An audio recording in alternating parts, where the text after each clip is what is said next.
Tudo bom, gente? Hoje a gente vai falar sobre inflação e um pouquinho sobre congelamento de preços. Eu sou o Estevão, roda a vinheta.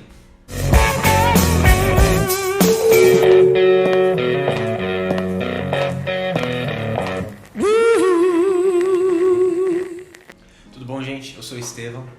Um tema que é muito procurado nessas épocas de pandemia é o tema inflação.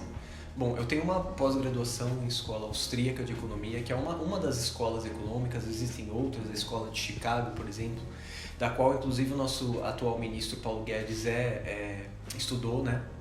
E também existem outras escolas, enfim. Um dos temas que a gente tratou e estudou sobre ele na minha pós-graduação foi o tema inflação.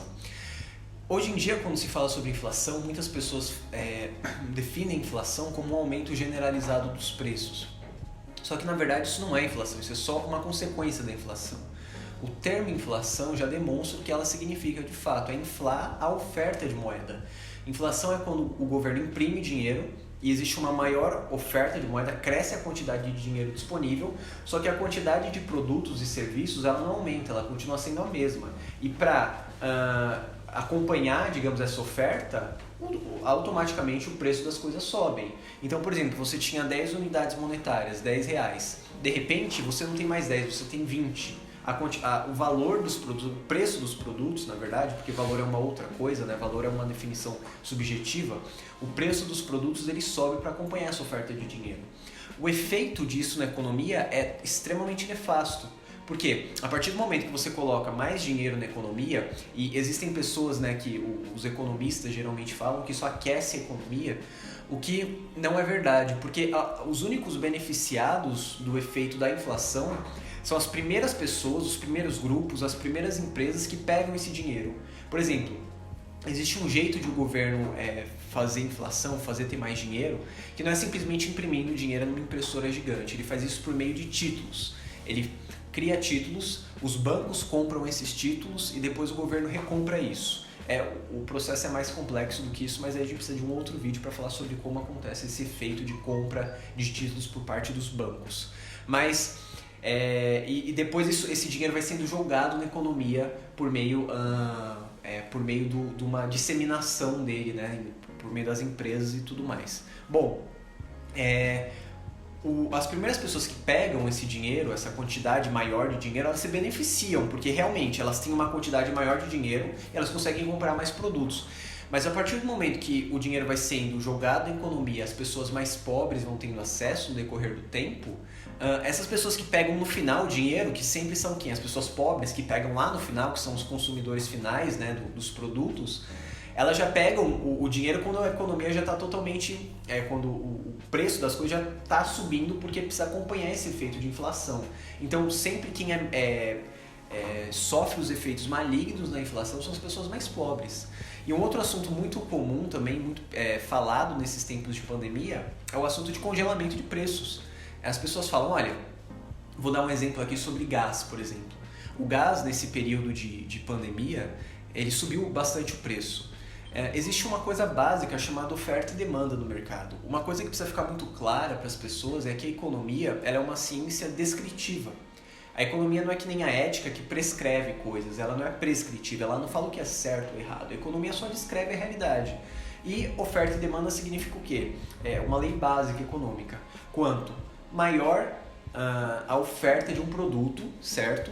E menor a sua demanda, mais barato ele é. Por quê? Porque você tem muito produto e poucas pessoas procurando. E quanto menor a oferta e maior a demanda, mais caro fica, maior o preço dele. Porque tem muita gente querendo a mesma coisa. E o fato do preço subir é só você fazer com que as pessoas que têm mais necessidade daquilo conseguirem comprar aquilo. Foi isso que aconteceu com gás, por exemplo, de cozinha. Todo mundo resolveu comprar gás, estocar gás, né? Na época de pandemia. As pessoas pensam que o mundo vai acabar e resolveram comprar gás. Papel higiênico, álcool gel, vários produtos, mas vamos focar no gás. A distribuidora de gás tinha uma quantidade X de gás e todo mundo veio ao mesmo tempo procurar, de modo que não tinha tempo de repor isso tão rápido. E aí ela sobe o preço, por quê? Porque aí chega uma pessoa que já tem um botijão de gás na casa dela e não está disposta a pagar mais caro, ela não compra. A pessoa que está disposta a pagar mais, ela compra. Então, automaticamente se ajusta esse efeito de oferta e demanda e é natural isso acontecer. Se o governo vai e fala assim, olha, não é certo cobrar R$100 um botijão de gás que custava 60, o que vai acontecer? Ele vai congelar o preço. Congelando o preço, ele vai fazer com que haja um problema gigantesco, porque as pessoas que iam comprar um botijão de gás vão comprar 2 ou 3, digamos assim, porque estava custando R$100, a pessoa tem condição de comprar um botijão.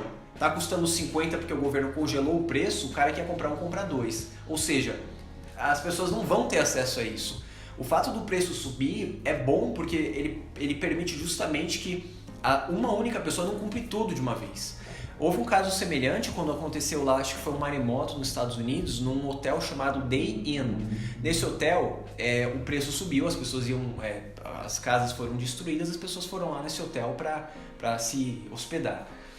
E aí todo mundo procurando, queria entrar no hotel, o dono do hotel subiu o preço, falou não, era $100 a diária, vai para 150, eu não sei o valor, estou falando qualquer valor aqui só para efeito didático. Foram lá e saiu um decreto de que não poderia subir o preço. Congelou o preço. O que aconteceu? Tinha uma única família alugando 4 quartos no hotel, uma para cada pessoa. Coisa que se tivesse subido e permitido que o valor subisse, uma única família ia ficar em um único quarto e ia ter espaço para todo mundo. Qual que é a grande questão? Congelamento de preço faz com que você destrua esse efeito natural de oferta e demanda. Então, também é péssimo para a economia. Bom, acho que isso é um básico aqui de inflação e também um pouquinho de congelamento de preço. Espero que vocês tenham gostado do vídeo. É só introdutório, tem muita coisa para falar, mas curte se você gostou, compartilha com seus amigos e siga aqui nas redes sociais. E é isso aí. Obrigado, gente. Falou!